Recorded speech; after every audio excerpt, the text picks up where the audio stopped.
Bonjour.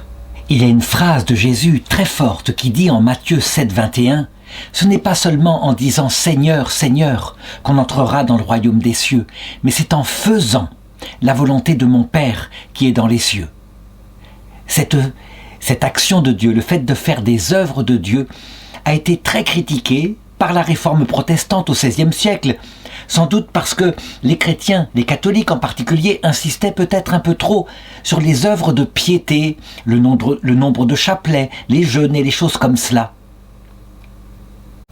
Mais justement, les œuvres de piété consistent à dire « Seigneur, Seigneur ». Et lorsqu'elles sont accompagnées par la volonté directe de faire la volonté de Dieu dans des actes extérieurs par rapport au prochain en particulier, alors je dirais que l'amour du Seigneur qu'on ne voit pas chez certains chrétiens, on le voit à travers leur comportement pour ceux que le Seigneur aime et pour qui il a donné sa vie à la croix.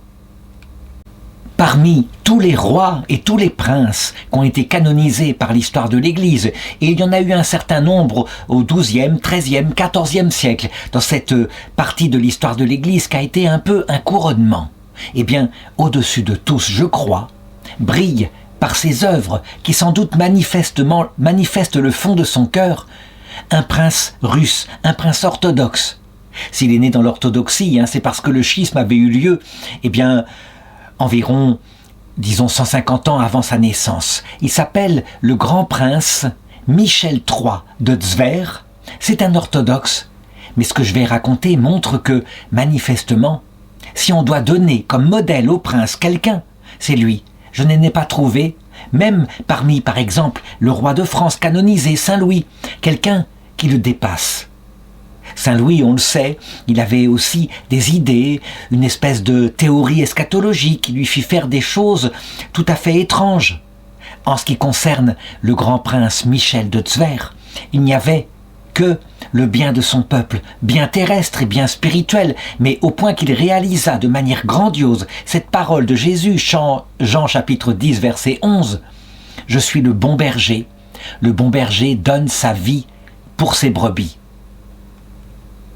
Il naquit donc en Russie, dans la région de Novgorod, 2 ans après la mort de notre Saint Louis de France, donc en 1272. Évidemment, à notre époque, qui a tendance à écraser un peu l'histoire, il est donc presque son contemporain. Il était fils de prince. Le prince Yaroslavovitch était son père. Et sa mère, sa mère s'appelait Ksenia. C'étaient des gens extraordinairement croyants, très profondément orthodoxes. Il y avait d'ailleurs un oncle qui est très célèbre. Il a été canonisé par l'Église orthodoxe russe, Saint Alexandre Nevski. Son nom est connu jusqu'en Occident, et ce n'est pas peut-être le plus grand parmi les princes, mais tout de même, avoir une famille ainsi, adonnée au culte du Dieu unique, qui s'est incarné, qui s'est fait homme, dans l'union à sa sainte mère, la mère de Dieu, la Vierge Marie, vraiment, on a des gens qui essayent de gouverner leur peuple en s'inspirant profondément du message du Christ. Évidemment, nous sommes dans une période en Russie où la foi chrétienne a à peine 300 ans. Le baptême de la Russie est bien plus tardif que le baptême de la France. Or, le baptême, pour pénétrer les cœurs, il lui faut du temps. Donc, la Russie, si on compare à l'état de la France à la même époque, semblerait peut-être un peu barbare. Il faut dire que la Russie a aussi beaucoup de soucis. Il y a des invasions tatares, c'est-à-dire des royaumes de nomades qui tirent à l'arc et qui se font des royaumes par une capacité de faire la guerre de manière incroyablement souple et rapide et efficace et qui pillent. Quand il perd, étant tout petit, son père, le prince Yaroslav, qui d'ailleurs, sentant qu'il allait mourir, voulut se consacrer à Dieu pour se préparer au salut et fut même consacré moine, dans les derniers moments de sa vie bien sûr, alors il fut confié tout petit à sa maman, qui mit sur lui et sur son âme les conséquences du baptême, mais aussi tout ce qu'elle devait à son prince de Marie. Elle l'éduqua donc dans la foi, d'une manière extraordinairement profonde, lui apprenant l'amour de Dieu. Elle y trouva le meilleur précepteur qu'on pouvait avoir à cette époque, en la personne de l'archevêque métropolitain de Novgorod, probablement Clément. Et cet enfant, donc, qu'on élevait dans le souvenir de la piété de son père, qui avait montré par sa mort qu'il n'y a rien de plus grand, de plus important que de se préparer à la vie éternelle, cet enfant, donc, aurait bien souhaité, en ce qui le concerne, se consacrer à Dieu comme son père. Il envisageait très jeune un destin de moine, mais aussi, et très curieusement, il souhaitait le martyre. Et ça, c'est une idée tout à fait spéciale qu'on retrouve, par exemple, chez saint Maximilien Kolbe. Est-ce qu'elle lui vint d'une intuition intérieure portée par l'Esprit Saint? Est-ce qu'elle lui vint d'une apparition venant de Dieu, comme ce fut le cas pour Maximilien Kolbe, dont on dit que, à peu près au même âge, alors qu'il venait de faire une bêtise, que sa mère s'était écriée dans la maison « Mais que ferons-nous de toi ?» La Sainte Vierge lui était apparue et lui avait proposé 2 couronnes, une blanche, une rouge, blanche pour la pureté, la consécration monastique, rouge pour le martyre. Et spontanément, saint Maximilien Kolbe, je parle ici au XXe siècle, choisit les 2 couronnes et de fait, il fut martyrisé et il se fit moine parmi les franciscains. En ce qui le concerne donc, peut-être une intuition, je n'en sais rien. Toujours est-il que manifestement, le Seigneur ne voulait pas qu'il se fasse moine. Et comme il est dit dans le récit de sa vie, Dieu l'appela sur la voie difficile de l'exploit ascétique qu'est le pouvoir terrestre. Ça, c'est une phrase extraordinaire, et c'est vrai. Il était dans son devoir, appelé comme fils de prince, à devenir à son tour dirigeant, prince, donc être chargé d'un peuple. Le problème, c'est qu'il fut appelé à prendre ce rôle. En 1285, il avait 13 ans, son frère aîné venait de mourir. Quand je dis que c'est une ascèse, et c'est vrai, pour qu'il ait accepté ce rôle, au-delà de son désir personnel, c'est qu'il mettait avant l'obéissance à ce que Dieu voulait, là où Dieu l'appelait, sa vocation, par le fait de sa naissance. Et c'est déjà quelque chose à 13 ans qui est une marque de maturité.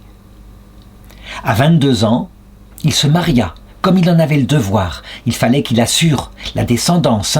Et donc, en 1294, on lui trouva une épouse qu'il aima de tout son cœur, la princesse Anna Dimitrievna de Rostov. Ainsi allaient les choses. On faisait des alliances avec des principautés autour de grandes villes. Et il l'aima. Il obtint, au long de sa vie conjugale, il obtint d'elle 8 enfants, 4 garçons et 4 filles. Ce qui fait que, la dynastie était assurée. Et ses enfants, il les éleva de la même façon, dans la profondeur de la foi, en leur indiquant à quel point ce qui compte, ce qui est l'éternité, est plus important que tout, que quand on devient un roi, un prince, alors il sera demandé compte plus tard par le Seigneur au moment du jugement dernier de ce qu'on aura fait de bien pour son peuple. Un tel pouvoir, c'est comme un talent immense. On doit le rendre au Seigneur en avoir fait quelque chose. Il faut d'ailleurs que je m'arrête ici. C'est vrai que certains se demandent comment savoir quelle est ma vocation. Parfois, effectivement, on a une perspective devant soi, le mariage, la vie religieuse. Parfois, on cherche le meilleur endroit. Mais quand la vocation s'impose ainsi, par exemple, quelqu'un qui se convertirait alors qu'il est déjà marié, sa vocation est toute tracée, c'est la fidélité à sa femme, à sa famille. Et lui, fils de roi, sa vocation était celle de devenir à son tour roi. C'est ainsi. Il aurait pu effectivement refuser tout de même s'il n'avait pas eu le talent. Mais de fait, comme je vais le montrer, le talent, il allait l'avoir. Avec la bonne éducation qu'il reçut et les principes chrétiens. Il le savait, la guerre, ce n'est pas n'importe quoi, la guerre tue. Et donc, une guerre d'agression, il faut éviter de la faire. Mais une guerre de défense, de légitime défense de son peuple, on a le devoir de la faire. Il faut savoir que la situation politique à cette époque de la Russie en train de naître était tout à fait particulière.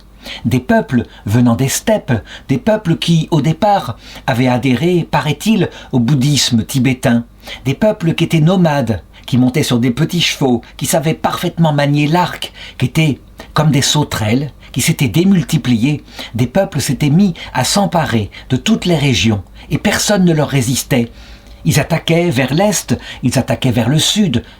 Ils s'emparèrent en particulier de la Chine, mais les immenses territoires de la Russie, immenses parce que déserts, devenaient des terres à convoiter.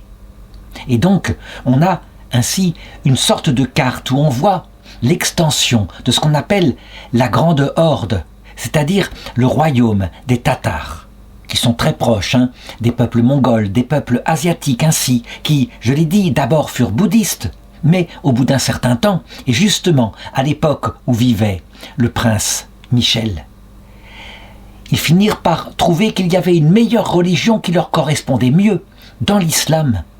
L'islam est une religion guerrière, le bouddhisme pas tellement. L'islam, donc, ils y adhérèrent à peu près vers 1313.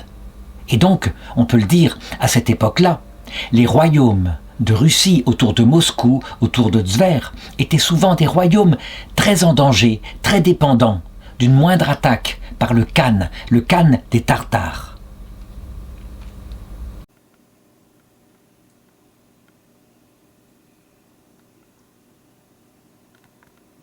La conversion définitive de ces Tatars à l'islam vient justement du règne d'Ozbeg, qui va avoir véritablement un rôle dans l'histoire du prince Michel. C'est lui qui fait basculer tout son peuple du bouddhisme, qui est un peu compliqué, à l'islam, qui au moins permet de se lancer dans des conquêtes, et cette fois avec un motif religieux, répandre partout sa religion. Évidemment, du côté de la Russie, c'est quelque chose de terrible. La Russie est orthodoxe et elle l'est depuis plusieurs siècles et l'orthodoxie a déjà fait ses racines en elle, si bien qu'il va y avoir à partir de ce moment-là une sorte de tension, de difficulté entre les Tatars conquérants et les Russes qui entrent de plus en plus en opposition. Cependant, pour le moment, puisque la force est du côté des Tatars, alors il faut faire mauvaise fortune bon cœur et donc se mettre sous leur souveraineté, leur payer un tribut ainsi, et véritablement se montrer loyaux. C'est ce que fera le prince Alexandre Nevski, mais avec beaucoup de courage, en indiquant que la résistance doit venir de la persévérance dans l'orthodoxie. Et c'est ce que va devoir faire aussi bientôt Michel III.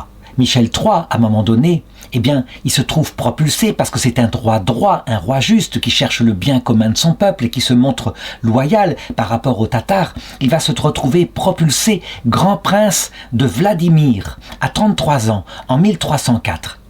C'est évidemment une promotion extraordinaire à laquelle il ne s'attendait pas, qu'il n'aurait pas choisi par lui-même.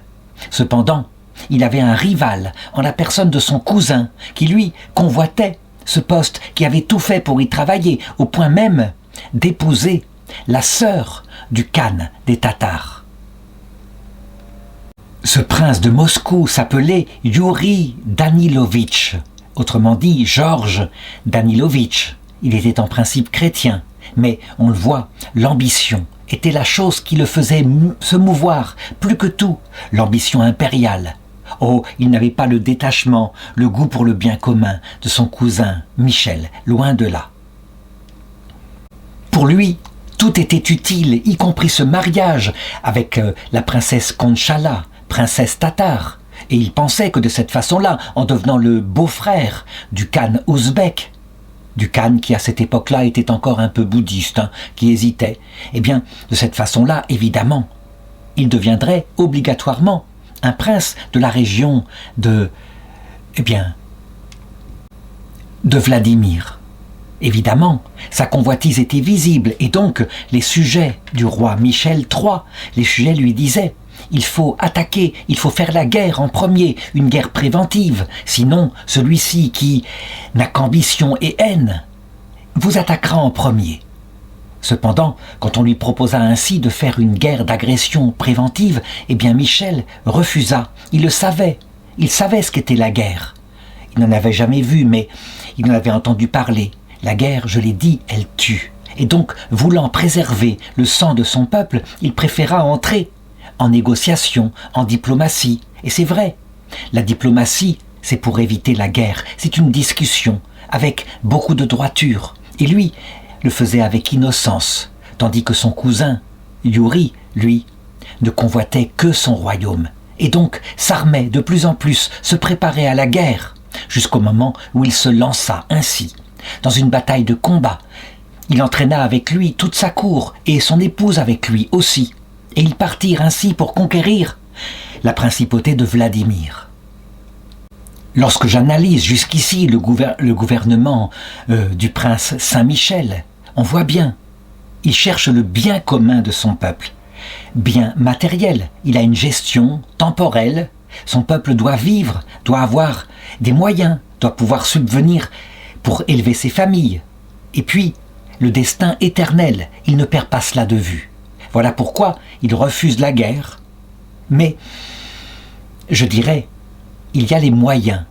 Et là, en l'occurrence, puisque son peuple est agressé par quelqu'un qui est extraordinairement agressif, qui est un homme de convoitise, qui pillera le peuple, alors là, sur la vie de ses conseillers, il fallait partir à la guerre cette fois, une guerre de légitime défense. Et c'était évident. Michel admit que c'était évident, il fallait qu'il le fasse. Puisque la négociation n'avait rien donné, alors il fallait qu'il se défende et qu'il défende son royaume. Or, il s'avéra que manifestement, soit parce qu'il avait de bons généraux, soit parce que Dieu était avec lui. La victoire des armées de Michel, le prince de Vladimir, fut totale sur son cousin. Il lui infligea une défaite terrible et il fit des prisonniers en nombre. Michel, quant à lui, avait été à la tête de ses troupes. Et c'est avec surprise qu'il prit non seulement comme prisonnier le chef militaire, le général de son cousin, qui s'appelait Kavgadi, mais qu'il prit aussi son épouse qui était là, qui avait voulu peut-être aller à la guerre, peut-être pour y assister. Et donc, incroyablement, il vit cela. La première chose qu'il fit, ce fut de libérer le général Kavgadi. Mais en ce qui concerne la princesse, la femme du prince de Moscou, Konchaka, eh bien, il ne put pas la libérer parce qu'elle mourut brusquement advers. Et vrai sûr, il n'était pas responsable de sa mort. Qu'est-ce qui fit qu'elle mourut ainsi? Peut-être l'émotion, peut-être quelque chose d'autre. Toujours est-il qu'elle ne revint jamais auprès de son mari à Moscou. C'était évidemment quelque chose de tragique, mais quelque chose qui n'était pas de sa responsabilité. Le prince Youri de Moscou, lui, apprenant que son épouse était morte ainsi, commença à répandre auprès du souverain général, le khan des Tatars, que sa sœur avait été assassinée par le prince Michel, qui s'était comporté en barbare, qui n'avait pas hésité, qui avait fait donc un crime de lèse-majesté, qui n'avait pas respecté celle qui était une femme, qui n'était pas partie prenante du combat.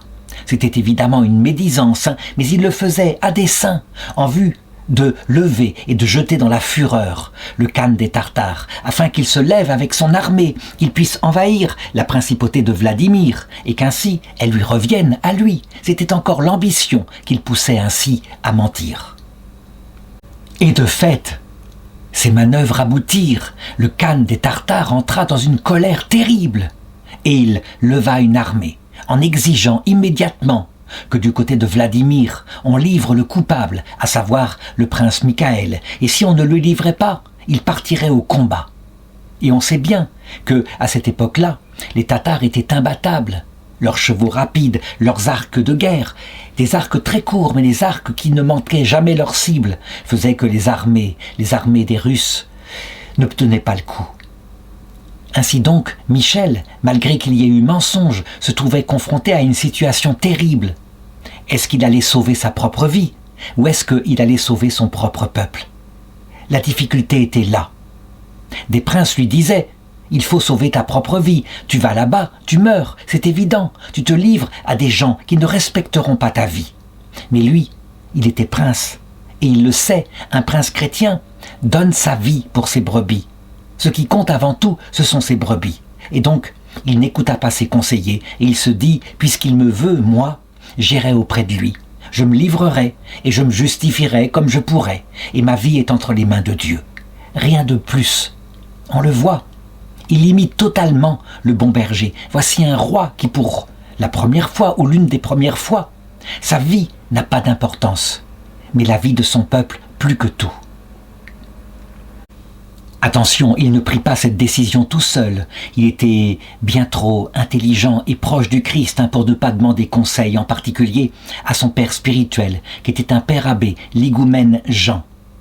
Puis, quand l'higoumène l'a mis devant ce qu'était son devoir, effectivement protéger la vie de son peuple, alors il lui dit « Père Saint, je suis très concerné pour la paix des chrétiens. Mais si à cause de mes péchés, parce que je n'ai pas été capable d'arrêter cette guerre fratricide, alors si à cause de mes péchés, je dois me livrer, s'il vous plaît, donnez-moi votre bénédiction, afin que mon sang soit versé pour mon peuple, afin qu'ils aient quelque répit et que le Seigneur pardonne mes péchés. » Et son père abbé, qui était prêtre, lui donna l'absolution, lui donna aussi l'onction des malades et lui donna sa bénédiction. Il dit au revoir à ses 4 fils, à ses 4 filles, et dans les larmes, ceux-ci ayant auprès de lui un si bon père. Et il partit ainsi, humblement, pour se livrer à la horde dorée, là où était le Khan. Quand il arriva au camp des Tatars, aussitôt on le reconnut à cause de ses vêtements, et aussitôt on l'arrêta. C'était une joie, une grande liesse. On tenait ainsi le criminel, celui qui était responsable de la mort de la sœur du Khan. On lui mit donc un carcan de bois pour l'empêcher de s'enfuir, et on voulait par la suite le juger. Quant à lui, il avait fait son sort, il était là, il se préparait maintenant à la mort, et on l'entendait jour et nuit qui chantait des psaumes, l'office de l'Église, en particulier en se servant d'une Bible qu'il lisait. Et tous les psaumes, il y avait des psaumes pour la joie, des psaumes pour la douleur, des psaumes pour la détresse. Il avait aussi un de ses fils qui avait tenu à l'accompagner, absolument. Lui n'avait pas voulu abandonner son père, et il l'aidait, il voulait l'appuyer dans ce chemin de croix qu'il aurait à suivre. Et quand son père, évidemment, voulait lire le psaume suivant, son fils lui servait de tourne-page. Il lui tournait la page en permanence, tandis que le père, évidemment, souffrait, les liens à ses mains étant particulièrement serrés. Et le Khan, qui tenait ainsi une telle proie, la porta à ses pieds, et ce Khan était très cruel. Et il s'amusa avec lui, tel un chat qui a capturé une petite souris. Et il le faisait se prosterner à ses pieds, de force, et lui acceptait à cause de ses propres péchés. Et il chantait le psaume 108-25. « Je suis devenu pour eux un sujet d'opprobre. Ils m'ont vu, ils ont branlé la tête. Secours-moi, Seigneur mon Dieu, sauve-moi dans ta miséricorde. » Ce qui est étonnant, au fur et à mesure qu'il était ainsi abaissé, lui qui avait toujours été obéi, qui était maintenant réduit à moins que rien, le don des larmes emplissait ses yeux de plus en plus. Et la méditation de ce que le Christ avait vécu, qui ressemblait trait pour trait à ce qu'il était en train de vivre, livré par son propre frère, un membre de sa famille, des faux témoignages, et les moqueries des gens, et, je dirais, les turpitudes des soldats qui s'acharnaient contre lui, tenant un prince ainsi entre leurs mains. Il avait l'impression de suivre profondément le chemin du Christ. Et il eut, évidemment, la révélation entre la nuit du 21 au 22 novembre 1318 que bientôt il allait périr et mourir assassiné. Alors, il put assister, parce qu'il y avait auprès de lui quelques prêtres orthodoxes, à la sainte liturgie. Il eut la grâce de communier au mystère divin. Puis, il embrassa son fils qui était là, qui l'avait accompagné toujours. Il ouvrit le psautier et il tomba par hasard sur ces paroles que le prophète prononce en prévision de la passion du Christ. « Mon cœur est troublé au-dedans de moi. Les terreurs de la mort sont tombées sur moi. » Et le psaume ajoute « Jette ton souci sur le Seigneur, et lui te nourrira. Il ne laissera pas le juste éternellement agité par les flots. » Alors donc, ainsi, nourri par la perspective de rejoindre le Christ bientôt et que sa grâce ne lui manquerait pas, il était prêt à mourir quand le Seigneur le voudrait. Évidemment, devant un tel homme juste, un homme d'une telle droiture qui s'était livré ainsi, ça ne pouvait pas être autrement. Le Khan, peut-être, était quelque peu touché par cette présence, mais c'était évident. Sa cruauté faisait que, au bout d'un certain temps, il se reprenait et il transformait en quelque chose de lâche le comportement de ce prince. Toujours est-il que, ne l'ayant pas encore assassiné, à un moment donné, eh bien, il le livra à des sujets, des sbires de ce prince, celui qui avait perdu sa femme, son cousin. Et ceux-ci, pendant la nuit, entrèrent dans sa cellule. et c'est là qu'ils commencèrent à le battre, à coups de pied, à coups de poing. Puis ils l'achevèrent ainsi, pendant la nuit, en silence, sans que personne n'entende, avec leurs épées. En réalité, c'était son cousin Yuri qui, dans sa fureur et sa soif de pouvoir, prenait ainsi sa revanche sur la grave défaite militaire qu'il avait eue. Effectivement. Et de cette façon-là, maintenant, en se débarrassant de ce prince, il espérait bien toucher du doigt le pouvoir qu'il convoitait. Le lendemain, donc, on trouva son corps, qui était donc assassiné. Et il était nu, il avait été laissé ainsi, sans vêtements. Alors, il resta ainsi, exposé, dans le camp, son cadavre, à tous les vents, avec les gens qui passaient, qui regardaient, qui observaient, et donc à tous les regards impudiques et tous les regards humiliants. À un moment donné, on le mit sur une planche attachée à une charrette. Il y eut, la nuit suivante, de nombreux orthodoxes, mais aussi des Tatars, qui étaient déjà un peu musulmans, qui virent quelque chose d'absolument incroyable, quelque chose difficile à interpréter, mais au-dessus de son corps, qui était livré ainsi aux bêtes sauvages, et il y avait des loups nombreux dans cette région. Il y avait comme deux nuages lumineux qui étaient en permanence et qui brillaient. Qu'est-ce que signifiaient ces deux nuages ? Je ne sais pas. Le symbole est très mystérieux, mais ce qui est sûr, c'est que les Tatars eux-mêmes furent pris d'un tremblement et se dirent « il y a quelque chose de pas naturel, quelque chose de grand ». Et donc ils commencèrent à penser que, effectivement, le prince Michael était probablement un saint et qu'il était innocent du crime dont on l'avait chargé. Et le corps du prince resta ainsi exposé aux éléments, peut-être 6 mois, 1 an, sans jamais être touché par aucun animal sauvage, et Dieu sait s'il y en avait. Au bout d'un certain temps, on autorisa les orthodoxes à récupérer le corps et à l'emmener auprès de sa ville de naissance, auprès de Tver, où il avait été prince. Et c'est ainsi que, en 1319, 1 an après sa mort, le peuple apprit le sort de leur prince et le récit les bouleversa, comment il avait donné sa vie comme un bon berger, et que eux, de cette façon-là, avaient été épargnés. Son épouse, elle aussi, et ses enfants, admiratifs devant son martyre, demandèrent à ce que son corps leur soit renvoyé. Anne de Cachine, qui elle-même est sainte et fêtée le 2 octobre, obtint que son tombeau soit l'église qu'il avait construite lorsqu'il était prince, l'église en l'honneur de la transfiguration du Seigneur, église tout à fait bien vue, et peut-être qu'on a ici la solution à ces 2 nuages qui sont apparus au-dessus de son corps. Quand le Seigneur fut transfiguré, avant sa passion, en présence de Pierre, Jacques et Jean, voici que 2 personnes qui étaient dans le ciel apparurent, à savoir Moïse et Élie, qui s'entretenaient avec Jésus. Peut-être que ces 2 nuages symbolisent ainsi comment le ciel l'accueillit avec gloire pour l'autre monde et en fit dans l'autre monde un roi du cœur de Dieu, quelqu'un de grand, je l'ai dit, et le modèle ultime sans doute du comportement que devraient avoir les princes. Aussitôt, autour de son cercueil, les gens se précipitèrent pour obtenir des grâces et ils en obtinrent. Il y eut nombre de miracles. Sa canonisation fut faite par le Saint-Synode orthodoxe en 1549. Nous étions donc un peu plus de 200 ans après sa mort.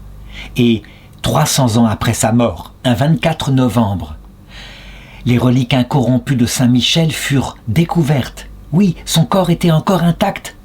Il était là. Preuve encore une fois de plus d'à quel point le Seigneur donnait un signe que ce corps ressusciterait à la fin du monde, que ce prince avait été excellent. Il continua d'intervenir, de protéger son peuple, par exemple en 1606, 300 ans après sa mort, quand la région de Tver fut attaquée par des Polonais, par des Lituaniens, qui assiégèrent la ville. Eh bien, on vit plusieurs fois un cavalier lumineux monté sur un cheval qui sortait de la ville, et ce cheval blanc était là, il tenait une épée à la main, il se tournait vers eux et les menaçait en leur demandant d'arrêter.